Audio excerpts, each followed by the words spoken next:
crazy events in history. The Great Molasses Flood, Part 2.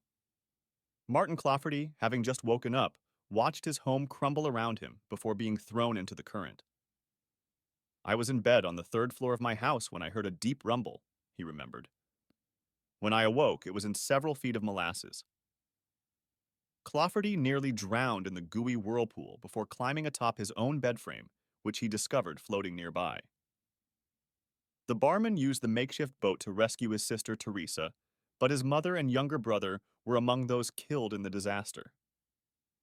Almost as quickly as it had crashed, the molasses wave receded, revealing a half-mile swath of crushed buildings, crumpled bodies, and waist-deep muck. Here and there struggled a form.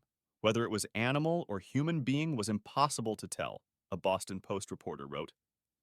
Only an upheaval, a thrashing about in the sticky mass, showed where any life was. Police and firefighters arrived at the disaster scene within minutes, as did over 100 sailors from the Navy ship USS Nantucket. The first responders struggled to wade through the quicksand-like molasses, which had begun to harden in the winter chill, but they soon began plucking survivors from the wreckage. The most dramatic rescue took place at the Engine 31 firehouse, where several of the men from the lunchtime card game were trapped in a molasses-flooded pocket of space on the collapsed first floor.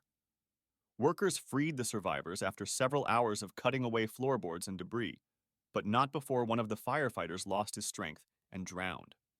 Over the next several days, rescue workers continued to sift through the ruins, shooting molasses, trapped horses, and recovering bodies.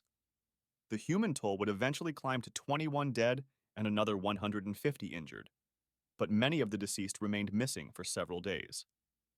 The remains of one victim, a wagon driver named Cesare Niccolo, were not fished out of nearby Boston Harbor until almost 4 months after the flood. Follow for Part 3,